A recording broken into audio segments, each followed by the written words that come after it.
masuk melalui ilegal ini yang jadi masalah. Dan perkara ini bukanlah unik pada Malaysia. Yang kita tahu di Singapura pun lebih keras dia punya hukuman. Tangkap saja dia sebat 6 kali di Indonesia, di Singapura. Tapi Singapura bila buat di Singapura tak jadi isu. Tapi kadang-kadang bila dibuat di Malaysia dia jadi isu. Baik Pak Perdana Menteri, kita rehat lagi untuk komersial break berikut ini. Seperti inilah suasana tenaga kerja wanita di penampungan KBRI di Kuala Lumpur, Malaysia. Mereka terpaksa harus tinggal di penampungan untuk menunggu proses pengadilan atas kasus yang dialaminya. Dedeh misalnya, telah 3 tahun menjalani Hari Raya Idul Fitri di tempat penampungan ini. Ibu beranak satu ini tengah menuntut keadilan di pengadilan Malaysia atas kasus penganiayaan majikannya. Penderitaan Dedeh diketahui akhir tahun 2006. Dia terbaring di rumah sakit Kuala Lumpur karena harus menjalani operasi pankreas akibat siksaan dari majikannya. Selama bekerja, wanita asal Tasikmalaya, Jawa Barat ini setiap hari dipaksa minum air mentah, juga diminta tidur di kamar mandi. Namun sayangnya hingga kini proses pengadilan Dedeh selalu terhambat karena pengadilan Malaysia selalu menunda-nunda persidangan. Dedeh berharap kasusnya dapat segera diselesaikan dengan cepat agar bisa kembali ke Indonesia dan merayakan Idul Fitri bersama keluarganya. Pemirsa, kita masih bersama di balik langit berita bersama yang amat berhormat Perdana Menteri Malaysia Bapak Datuk Seri Najib. Pak Najib, kita lanjutkan lagi Pak Perdana Menteri. Saya mau masuk ke yang juga prinsipil antara pemerintah dan pemerintah. Saya menganggap dibanding zaman Pak Mahathir, sekarang juga situasinya lebih panas dibanding zaman Pak Harto yang menimbun, terutama dengan kasus habis sepadan Likitan yang kemudian masuk ke Ambalat. Pada tahun 66 terjadi perjanjian perdamaian antara Indonesia dan Malaysia. Tapi perdamaian itu ternyata meninggalkan berbagai problem yang tidak tuntas, tidak finish, yaitu Sipadan dan Likitan yang kemudian akhirnya diserahkan ke Mahkamah Internasional dan kemudian menjadi wilayahnya Malaysia. Dan sekarang muncul lagi klaim baru dari Malaysia, dirasakan oleh orang Indonesia, bahwa Malaysia kok ekspansi terus setelah Sipadan Likitan, sekarang Ambalat lagi. Habis ini mau apa lagi Malaysia? Ini perasaan para warga negara Indonesia. Pak Perdana Menteri sendiri bagaimana menanggapi itu? Ya, kita antara Malaysia dan Indonesia ni sebab kawasan persepadanan kita ni, terutama sekali maritim, dia tidak ada penyelesaian yang secara tuntas lagi.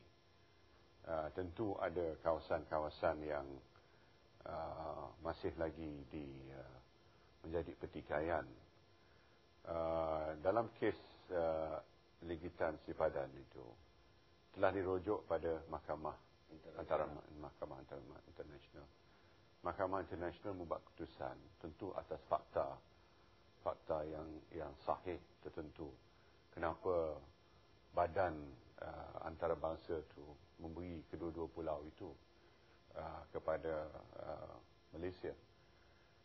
Begitu juga kalau ada pertikaian macam kita di Singapura, kita bawa ke Mahkamah Antarabangsa. Ya. Dan keputusan Mahkamah Antarabangsa itu hanya sebahagian yang memihak pada Malaysia, sebahagian lagi memihak pada Singapura. Jadi maknanya kita tengok faktanya.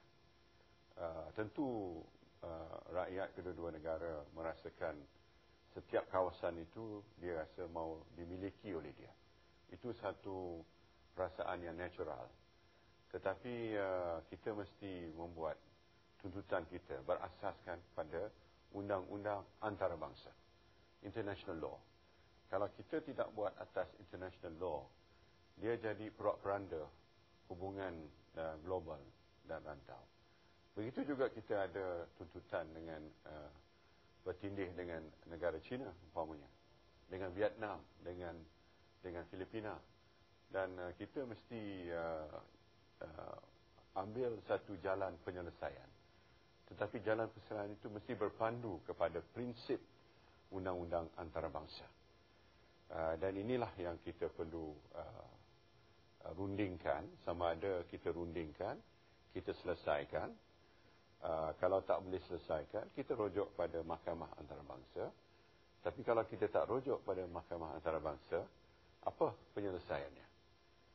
Cuma keputusan politik antara pemerintah Malaysia dan Indonesia yang akhirnya akan menyelesaikan sesuatu masalah. Tapi kalau dari segi rakyat Malaysia pun, mereka melihat tidak munasabah juga kenapa Natuna umpamanya milik Indonesia, padahal Natuna itu lebih dekat pada Malaysia lagi. Tapi kita sudah terima ini berasaskan prinsip undang-undang antarabangsa. Jadi ada masa kita mehak pada kita, ada masa mehak pada pihak orang lain. Jadi kita kena terima apa-apa yang akan berlaku nanti. Ya, tapi bagi orang Indonesia itu ini seolah-olah Malaysia ingatnya belakangan. Setelah Sipadan Ligitan pada 79, Ambalat itu belum masuk di dalam petanya mapnya Malaysia. Tapi setelah 79 mapnya berubah lagi. Jadi jangan-jangan nanti map Malaysia juga Natuna masuk Malaysia juga. Ini dia tidak ada penyelesaian tuntas lagi. Kalau ada penyelesaian tuntas, kita terima lah apa-apa keputusan yang dibuat oleh mahkamah antarabangsa. Sebab kedua-dua negara ada tuntutan yang ada asas pada pandangan kedua-dua negara. Tapi seperti biasa, kalau ada ni, yang jalan sebaik-baiknya kita sama ada kita rujuk pada mahkamah antarabangsa ataupun kedua-dua pemerintahan ini selesai dengan membuat keputusan politik. Itu saja dua pilihan. Ya, tapi yang dipilih oleh Malaysia kemarin dalam Ambalat sebelum ke mahkamah antarabangsa justru mengirim kapal-kapal perang ke Laut Ambalat. Tapi Ambalat ini bukan Indonesia punya, bukan Malaysia punya. Dia masih dituntut oleh dua-dua negara. Jadi Malaysia pun ada hak, Indonesia pun ada haknya. Selagi kita tak selesai, kita tak boleh kata ada pencerobohan.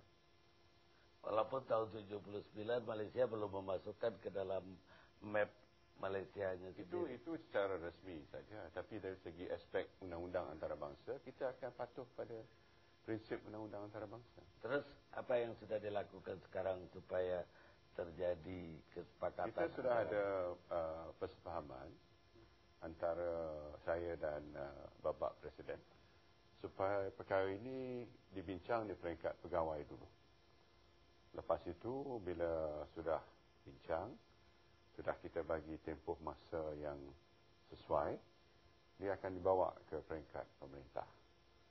Dan kami akan bincang nanti dan mudah-mudahan boleh dicapai kata sepakat untuk diselesaikan melalui keputusan politik.